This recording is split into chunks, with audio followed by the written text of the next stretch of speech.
Hello guys, सबको मेरा राम राम। और आज हम लोग पॉलिनॉमियल चैप्टर का केस स्टडी करेंगे। आज केस स्टडी का सेकंड डे है और इस पॉलिनॉमियल चैप्टर का फिफ्थ पार्ट। तो स्टार्ट कर। तो चलो हम आगे देखते हैं। अगला सवाल ये हमारा आ गया, अगला केस स्टडी। ठीक है, तो चलो करते हैं इसको। इस केस स्टडी को देखते हैं। तो ये केस स्टडी क्या है भाई? एक बार थोड़ा इसको क्लीन तो कर लो। A barrel manufacturer can produce up to 300 barrels per day। तो कोई मैन्युफैक्चरर है, कोई कंपनी है, कोई फैक्ट्री है, वो डेली 300 बैरल्स बना रहा है। ऐसे करके ये सब आप देख रहे हो, टैंक्स वगैरह देख रहे हो। तो ये इस तरह के सिलेंड्रिकल टैंक मतलब बैरल्स, वो 300 बैरल्स बना रहा है daily. And the profit made from the sale of this barrels can be model by this function. ये जो पॉलिनॉमियल फंक्शन है ये इस कंपनी के प्रॉफिट को रिप्रेजेंट कर रहा है। क्या चीज का प्रॉफिट है? P x is the profit in rupees and x is the number of barrels made and sold. कितने बैरल्स बना के वो बेच रहा है, तो एक्स इस चीज को रिप्रेजेंट कर रहा है, नंबर ऑफ बैरल्स को रिप्रेजेंट कर रहा है कि कितने बैरल्स बना रहा है और बेच रहा है। और टी एक्स रिप्रेजेंट क्या कर रहा है? Profit, profit in rupees. ठीक है, ओके, आपको समझ में आ गया? सिंपल सा कंसेप्ट है। हाँ, तो यहाँ पर कंपनी को होने वाले प्रॉफिट को कंपनी एक पॉलिनॉमियल फंक्शन से रिप्रेजेंट कर रहे हैं। एंड यहाँ पे जो नंबर ऑफ बैरल्स है वो x, x number of barrels को रिप्रेजेंट कर रहा है। ओके चलो, मैंने शायद यहाँ पे एक क्वेश्चन स्किप कर दिया, कोई नहीं, एक ही है दोनों। हाँ, ये हमारा पहला क्वेश्चन है। when no barrels are produced, when no barrels are produced, what is the profit or loss? ठीक है, चलो भाई, बैरल्स अगर प्रोड्यूस करेगा ही नहीं, प्रॉफिट तो हो नहीं सकता। क्योंकि प्रोड्यूस करने के और भी एक्सटर्नल कॉस्ट भी तो आते हैं, मशीनों का cost, labour cost, rent, electricity. तो आप अगर प्रोड्यूस नहीं करोगे, वो सारे एक्सपेंडिचर तो रहेंगे ही ना, तो लॉस हो जाएगा। इसलिए प्रोड्यूस करके जब वो बेचेगा तभी जाके प्रॉफिट होगा। तो यहाँ पे बोला अगर कोई बैरल्स वो प्रोड्यूस नहीं करता है तो क्या उसको प्रॉफिट होगा, क्या प्रॉफिट होगा या क्या लॉस होगा, आपको ये बता रहा है। ठीक है, चलो हम लेते हैं यहाँ पे। तो ये हमारा पॉलिनॉमियल फंक्शन है। ये तो सिंपल है, मैं आपको, ये कितने हैं? हाँ, 66,000 है। ये एक सिक्स बना दो इधर और, 66,000। ठीक है, तो अभी बोला है कि आपको कोई भी बैरल्स नहीं बनाना है, मतलब एक्स का वैल्यू आपको लेने बोल रहा है जीरो।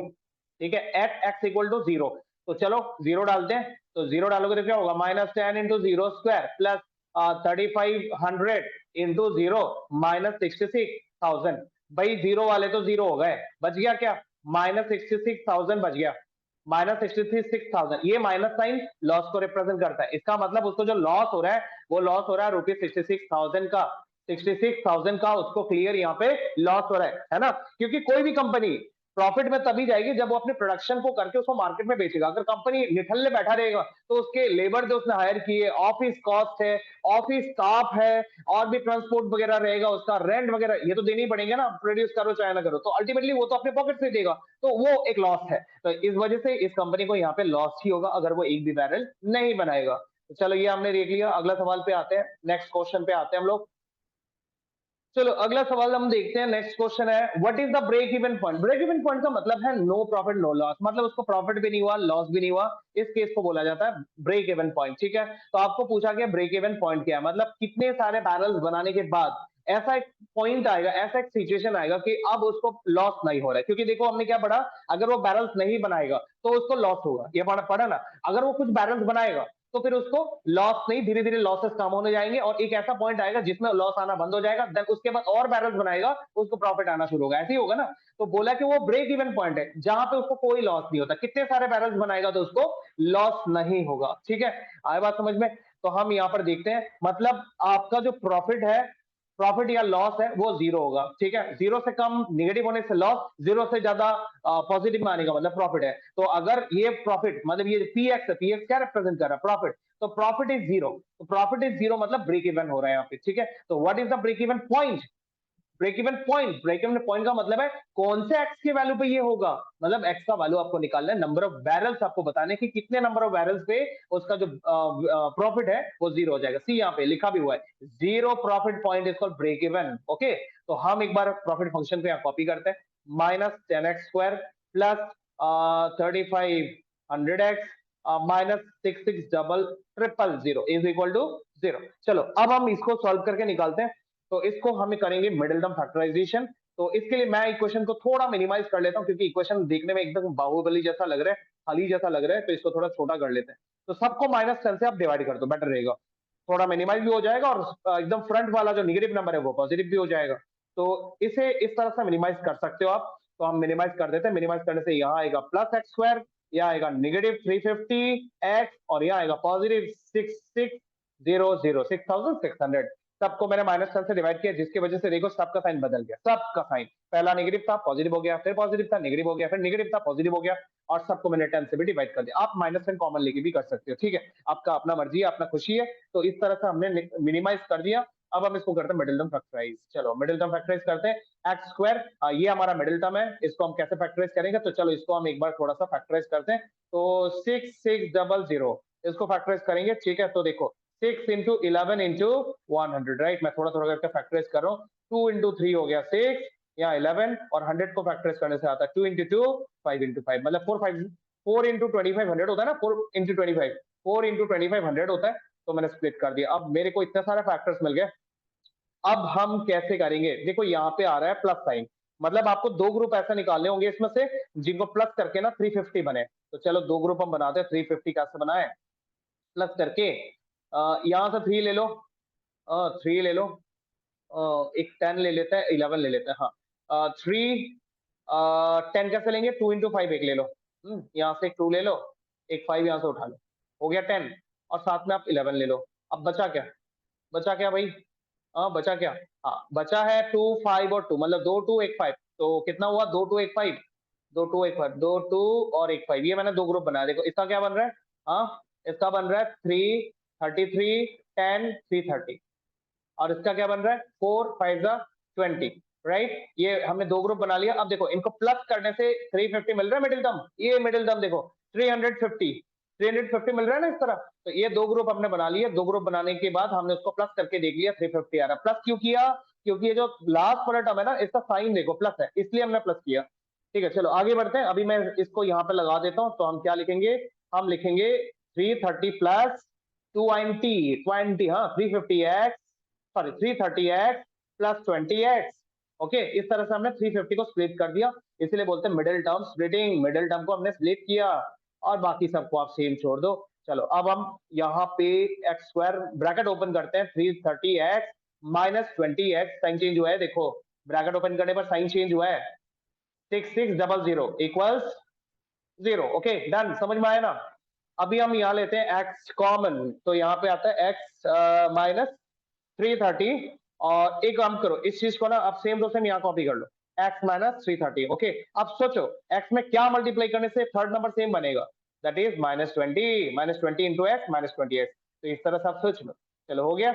अब यहाँ पे आपने क्या करना है? x माइनस 330 को कॉमन ले लेना है और यहाँ x माइनस 20, ये आपको जो बाहर नंबर दिख रहे थे ये, इसको आपको दूसरे ब्रैकेट में डाल देना, ठीक है। आप आइदर और करोगे ना, either x minus 330 equal to 0 और x माइनस 20 इक्वल टू 0 करोगे तो आपको x का वैल्यू यहाँ पे मिलेगा फर्स्ट वाले से 330 और दूसरे वाले से आपको मिलेगा 20। तो these values are break even point, आपको मिल गए ब्रेक इवन पॉइंट। इन वैल्यूज पे ये पॉलिनॉमियल 0 बन रहा है। ओके तो ये आपके ब्रेक इवन पॉइंट हो गए। तो आप लिख दो here the break even point is 320 और 330। हाँ लेकिन एक बात मैं आपको बोलूं, यहाँ पे इन्होंने यहाँ पे ऑलरेडी क्वेश्चन में मेंशन करा कि वो पर डे सिर्फ 300 बैरल्स बना रही है। अच्छा इससे तो एक्चुअली इसको फर्क नहीं पड़ने वाला। ओके नहीं फर्क नहीं पड़ेगा। तो चलो आप इसमें डायरेक्ट बता दो, क्योंकि ये एक दिन का एक तो ऐसा कुछ मेंशन नहीं किया कि ये फंक्शन जो है एक दिन के प्रॉफिट को रिप्रेजेंट कर रहा है। अगर यहाँ पे ये मेंशन करा होता ना कि प्रॉफिट जो है ये एक दिन के प्रॉफिट को रिप्रेजेंट कर रहा है, तब हम लोग देख लेते हैं। तो फिलहाल हम ये वन डे वाला केस छोड़ देते हैं। तो आप यहाँ पे ब्रेक इवन पॉइंट, इतना ब्रेक इवन पॉइंट बोलोगे 20 और 330, ठीक है। मतलब आपको मैं अगर ग्राफिकली बात को समझाऊं ना, तो ग्राफिकली इस बात को अगर हम समझे तो कुछ ऐसा टाइप का यहाँ पे ग्राफ बन रहा है, ऐसा टाइप का ग्राफ यहाँ पे बन रहा है। तो इसका मतलब ये ग्राफ यहाँ पे एक्स पॉइंट पे कट कर रहा है इस जगह 20 में और दूसरे एक्स पॉइंट पे जो कट कर रहा है वो 330 में। इन दोनों केसेस में जो आपका y का वैल्यू है, इस इन दोनों पॉइंट से अगर हम y एक्सिस पे आते हैं यहाँ पे, तो यहाँ पे y का वैल्यू 0 है, मतलब y represents px, y represents px means y represents profit. तो ये y यहाँ पे 0 है, मतलब हियर प्रॉफिट इज 0, मतलब 20 पे या फिर 330 पे प्रॉफिट जो है वो 0 है। मतलब आपको प्रोडक्शन इस दो वैल्यू के बीच में करना पड़ेगा, या तो 20 से ज्यादा प्रॉफिट करो, या तो 330 से कम प्रॉफिट, मतलब सॉरी मैं प्रॉफिट नहीं, number of barrels, number of barrels जो आप बनाओगे वो 20 से ज्यादा बनाओ, वरना 330 से कम बनाओ, तो आपको प्रॉफिट होगा, क्योंकि उस हिसाब से ग्राफ अप साइड जा रहा है। जैसे जैसे आप नंबर ऑफ बैरल्स 20 से इंक्रीज करोगे, प्रॉफिट बढ़ता जाएगा, ठीक है। और यहाँ पर भी देखो 330 से कम करोगे तो प्रॉफिट ज्यादा है, लेकिन जैसे जैसे आप 330 के नजदीक आते जाओगे, प्रॉफिट धीरे धीरे कम होता जाता है, ठीक है। अब ज्यादा बनाने से प्रॉफिट क्यों कम होता है? इसका रीजन क्या है? इसका रीजन है भाई मार्केट डिमांड। मार्केट में अगर डिमांड 300 का है, तो आप अगर 300 से ज्यादा बना रहे हो, या 330 का डिमांड है, आप 330 बना रहे हो, इट्स ओके, ठीक है, मार्केट में बिक जाएगा वो चीज। लेकिन अगर उससे ज्यादा बना रहे हो, तो एक्स्ट्रा जो है उसका तो डिमांड ही नहीं हो, तो ऐसे ही आपकी फैक्ट्री में पड़ा रहेगा, वो तो बिकेगा नहीं ना। तो वो जो उसको बनाने में मटेरियल लगा होगा, रॉ मटेरियल लगा है, टाइम लगा है, तो वो लॉस नहीं है। अगर वो बिकेगा नहीं, उसके तो उस पे इन्वेस्ट किया हुआ सारा पैसा तो आएगा नहीं, तो वो लॉस हो जाता है। इसलिए एक फिक्स क्वांटिटी होता है जिसको बनाने से ही प्रॉफिट होगा, ज्यादा भी नहीं बना सकते हो, कम भी नहीं बना सकते हो। तो ये ब्रेक इवन पॉइंट का ये मतलब है कि आप 20 से कम नहीं बना सकते हो, 20 से कम बनाओगे लॉस होगा, 330 से ज्यादा बनाओगे लॉस होगा, तो आपको इन बिटवीन बनाना पड़ेगा। तो ये 20 और 330 हो गए ऐसे पॉइंट जहां पे लॉस भी नहीं हो रहा, प्रॉफिट भी नहीं हो रहा, ब्रेक इवन पॉइंट, ठीक है। तो चलो, ये आपने एक नया कंसेप्ट सीखा, ब्रेक इवन। चलो आगे हम बढ़ते हैं अगले सवाल पे। Question number 3। हाँ, ये तो ऐसा ही क्वेश्चन आया पीछे, जो हमने थोड़ा एक क्वेश्चन करा था ना पीछे, वैसा एक का क्वेश्चन आ गया। तो चलो, ये हमारा पॉलिनोमियल बन गया P X equal to -10x² -3500x and -6600। -10 हम बाहर निकाल लेते हैं, हमारे पास x² प्लस 350 याद है ना, हाँ, प्लस 6600। हमने 10 से डिवाइड किया था, अभी मैंने 10 कॉमन ले लिया। तो मैंने एक बार प्रॉफिट फंक्शन को ऐसे लिख लिए। अब इन्होंने बोला अगर 175 बैरल्स बनाता है, मतलब नंबर ऑफ बैरल्स, देखो यहाँ पे क्या लिखा है, x is the number of barrels. तो अगर वो नंबर ऑफ बैरल्स 175 बनाता है, 175 बैरल्स वो प्रोड्यूस करता है, कितना प्रॉफिट होगा, ठीक है। तो हमें 175 डाल के देखना पड़ेगा, बट इसमें मैं अभी डालू तो बहुत ज्यादा कैलकुलेशंस करना पड़ेगा। तो वो जो मैंने आपको टेक्निक सिखाया था ना, कम कैलकुलेशन पे करने का, तो मैं इसमें आपको करके दिखाता हूँ अभी, ठीक है। चलो, तो हमने इसको भी मिडिल टर्म फैक्टराइज करा था, क्या वैल्यू मिला था, 1 - 20 और 1 - 20 और x - 330, ये वैल्यू बने थे ना फैक्टराइज से। अब आप यहाँ पे नंबर ऑफ बैरल्स डाल दो, तब आपको पता लग जाएगा कितना प्रॉफिट आएगा, क्योंकि ये फंक्शन में जो भी वैल्यू डालोगे एक्स का, उससे जो रिजल्ट आएगा वो प्रॉफिट को रिप्रेजेंट करता है। तो आप यहाँ पे वैल्यू डाल दो, आप कितने बैरल्स बनाना चाहते हो, 175 बैरल्स, और 175 बैरल्स पे आपको कितना प्रॉफिट होगा, लॉस होगा, वो आपको यहाँ पे पूछा गया है। तो हम यहाँ पे वैल्यू डाल देते हैं, -10, इस एक्स पे 175 आप लगा दो, -20, यहाँ पे भी एक्स पे आप वैल्यू डाल दो 175 एंड -330, ओके। अब इसको कैलकुलेट कर दो, -10, यहाँ पे कैलकुलेट करने से आता है 155, सही है ना, माइनस वगैरह देखना, और देखोगे भी तो क्या करोगे, बोल तो नहीं पाओगे, है ना। अच्छा, जो भी हो, मैं खुद भी रीचेक करता रहूंगा, अगर कुछ गलती हो गया बाद में अपने आप पता लग जाएगा, ठीक है। यहाँ पे भी हम माइनस करते हैं, तो माइनस करने से आ रहा है यहाँ पे माइनस -155, ओके, सेम वैल्यू आ गया। तो चलो मल्टीप्लाई कर देते हैं, आपको मल्टीप्लाई करना पड़ेगा, कितने बार हम मल्टीप्लिकेशन से बचेंगे। तो यहाँ पे भी मैं टेक्निक लगाऊंगा, मैं इतने आसानी से मल्टीप्लाई नहीं करने वाला, मल्टीप्लाई तो मैं रोक के रहूंगा। देखो, तो ये माइनस माइनस हो गया प्लस, चलो प्लस लिखने की जरूरत नहीं है, लिख दिया। अभी आपको मल्टीप्लाई करना है ये वाला चीज, तो मैं, देखो इसको हम 155 स्क्वायर भी बोल सकते हैं। तो मैं आपको सिखाता हूँ इतने बड़े नंबर का स्क्वायर कैसे करना है, ठीक है। देखो, ये जो 15 है ना, इसको आप उसके नेक्स्ट नंबर के साथ मल्टीप्लाई करो, 16 के साथ मल्टीप्लाई करो, हाँ, कितने आएंगे, एक बार कर ही लेते भाई, इतना एक्सपर्ट नहीं हो। हाँ, 5 से 16 80 आ गया, और यहाँ पे आ गया 116, 16 आ गया, 0 हो गया, 4 हो गया, 240 आ गया, 240 आ गया। अब एक काम करो, वो जो आखिरी 5 बचा है ना, जिसका हमने स्क्वायर करना है, वो कर दो आप अभी, मतलब ये 5 स्क्वायर कर दो, 5 स्क्वायर कितना हुआ, 25। अब आपको भरोसा नहीं है तो 155 इंटू 155 मल्टीप्लाई करके देख लो, कैलकुलेटर में ठोक के देख लो क्या वैल्यू निकल रहा है। तो ये वैल्यू आपको मिल रहा है कि नहीं, देख लो, ठीक है। तो ये 10 बाकी है, ये 10 बाकी, मैं सिर्फ 155 इंटू 125 155 किया, तो 24025 ये निकला। अब ये 10 को भी मल्टीप्लाई कर दो, तो आपको मिल रहा है 240250, क्या मजेदार वैल्यू निकला, देखा। तो ये निकला वैल्यू, और वो भी निकला पॉजिटिव। तो positive represents profit, negative represents loss. तो ये आपको प्रॉफिट मिला, मतलब यहाँ प्रॉफिट हुआ है। तो यहाँ पे क्या प्रॉफिट हुआ है, यहाँ पे प्रॉफिट हुआ है रुपीज 240,250, ठीक है, डन। 2,40,250 रुपए का यहाँ पे प्रॉफिट हो रहा है इस कंपनी को 175 बैरल्स बना के। चलो हम अब आगे बढ़ते हैं, ये क्वेश्चन हम लोग का हो गया। अगला सवाल पे आते हैं। चलो चलो चलो चलो चलो, अभी अभी अभी चलो भाई स्टार्ट करते हैं। हाँ ये क्या है, ओह सेम क्वेश्चन आ गया फिर से, ओफो सेम क्वेश्चन आ गया। तो चलो मैं पॉलिनॉमियल को सीधा वही लिख देता हूँ, -10 x-20 और x माइनस कितना था 330, ये था ना। हाँ ये मैंने ऐसे लिख दिया, और इन्होंने बोला भाई इस बार 400 बैरल पे निकालो। चलो निकालते 400 बैरल पे। तो 400 बैरल हम यहाँ पे डाल देते, 400 डाल देते हैं यहाँ पे। 400 बैरल पे हम कैलकुलेट करेंगे इस बार प्रॉफिट। तो लगाओ यहाँ 400, 400 लगाओ, ये हो गया 20। यहाँ पे लगा दो 400, 400 माइनस 330 माइनस कर लो, -10।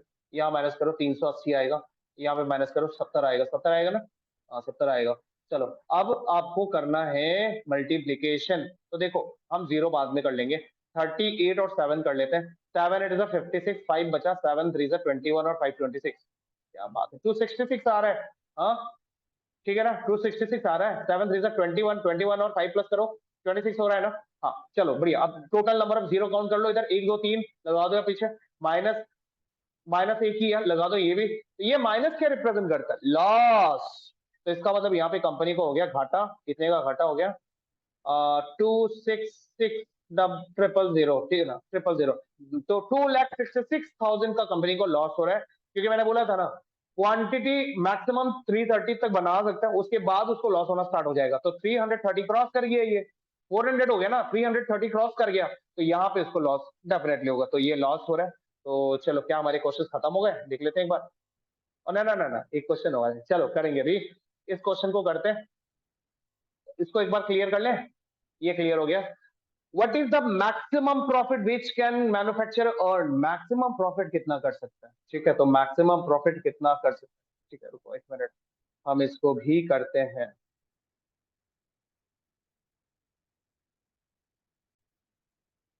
मैं सोच रहा हूँ सस्ता तरीका, कोई सस्ता तरीका जिससे हम पता लगा सके मैक्सिमम प्रॉफिट कैसे कर सकते हैं। एक तरीका है, आप लोगों ने पैराबोला तो किया ही है, राइट ना।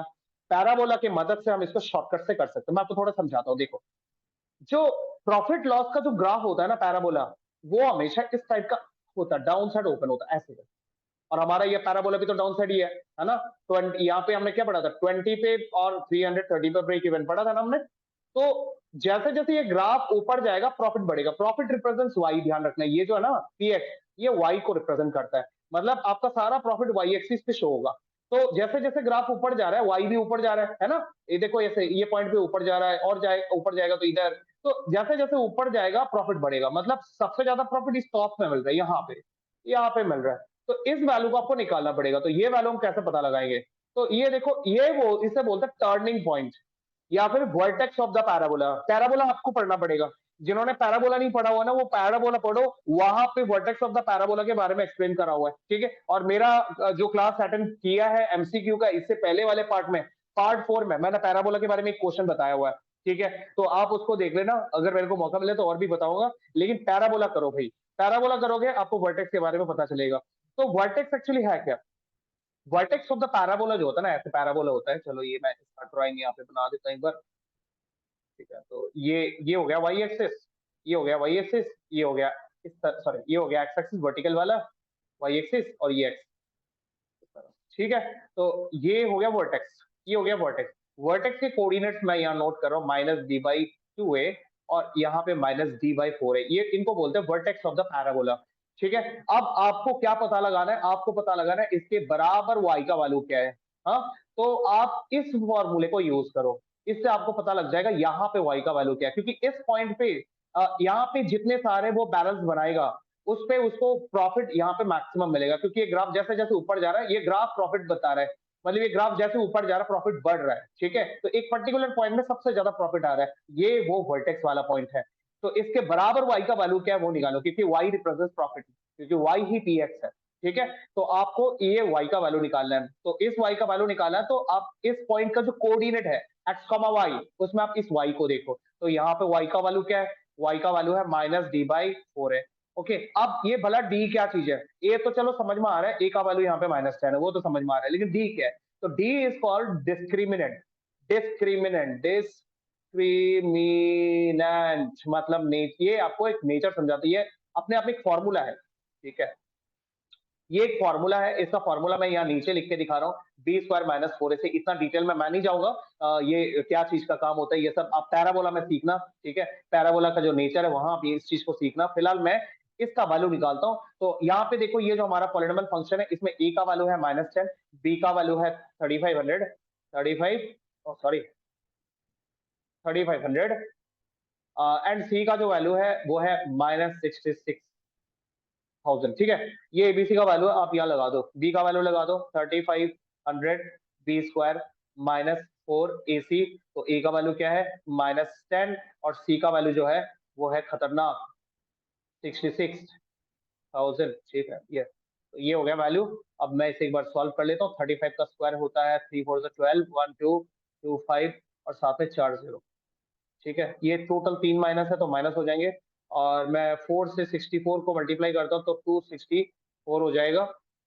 तो साथ में नंबर ऑफ जीरोस आप चिपका दो, यहाँ पे 4 जीरोस आ रहे हैं, टोटल देख लो कितने जीरोस है, 4 जीरोस है। तो चलो अब हम इसको कर देते हैं माइनस, ठीक है। माइनस एक बार कर लेते हैं।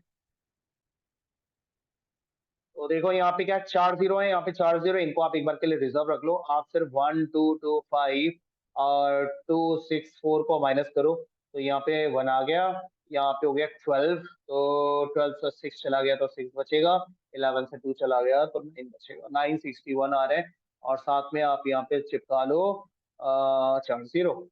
चलो हो गया, निकल गया डिस्क्रिमिनेंट का वैल्यू। डिस्क्रिमिनेंट का वैल्यू निकलने के बाद आप अब आप y निकाल सकते हो, -d के जगह पर ये वैल्यू आप लगा दो 961 और फिर 4 0, ठीक है। और नीचे 4a, a का वैल्यू आप ले लो -10, ठीक है। तो यहाँ पे आप माइनस माइनस कर सकते हो, एक जीरो पे आप ऊपर कट कर लो। अब जो 4 से आप अब डिवाइड कर लो, ठीक है। 4 से डिवाइड करने पर आपको क्या वैल्यू मिलेगा, एक बार मैं ना यहाँ पे देख लेता हूँ क्या निकल रहा है। तो जगह बना लिया हम लोगों ने यहाँ पे, अब डिवाइड करके देखते हैं। 4 से 961 और 3 जीरो, तो 4 टू ज़ 8, यहाँ पे आ रहे 1 6, 4 ज़ 16, तो यहाँ पे आ रहे 1, एक जीरो डाल के एक जीरो और ले लो, 4 टू ज़ 8 आ गया, तो 2 आ गया, तो हमने एक जीरो ऑलरेडी उतारा था, एक जीरो और उतार देते हैं 20, तो 4 5 ज़ 20, साथ में ये जीरो बचा हुआ है, इसको यहाँ चिपका। तो हमें क्या रिजल्ट मिल रहा है, y का वैल्यू 240 और 250, वो ये तो वही वैल्यू निकला, राइट। ये वही वैल्यू मिला, राइट। तो चलो ये हमें रिजल्ट यहाँ पे मिल गया, ठीक है। यहाँ पे हमें रिजल्ट मिल गया कि हमें कितना प्रॉफिट मैक्सिमम हो सकता है, तो हमें पता लग गया कितना मैक्सिमम प्रॉफिट यहाँ पे हो सकता है। तो ये हमने y निकाला, y का मतलब है px, ओके। ध्यान रखना, मैं बार बार आप लोग को रिपीट कर रहा हूँ, px रिप्रेजेंट्स प्रॉफिट, तो y आल्सो रिप्रेजेंट्स प्रॉफिट। तो मैक्स प्रॉफिट आपको यहाँ पे पता लग गया कि मैक्स प्रॉफिट आपको कितना होना है, तो मैक्स प्रॉफिट आपको हो गया 240,250। अच्छा, मेरे दिमाग में अभी एक्चुअली इससे बेटर कोई आइडिया मिला नहीं, मैं भी इससे बेटर आइडिया हो सकता था, ठीक है। तो फिलहाल मेरे को यही बेटर आइडिया दिखा, वरना मुझे वहां पे फिर पूरा मैक्सिमम प्रॉफिट निकालने के लिए थोड़ा सा डिफरेंट मेथड यूज करना पड़ सकता था, ठीक है। तो फिलहाल छोड़ो इसको, हम एक और मेथड है जिसे बोलते हैं कंप्लीटिंग स्क्वायर मेथड, और वो एक्चुअली आपके सिलेबस का हिस्सा नहीं है, तो मैंने उस मेथड को इसलिए आपको नहीं सिखाया।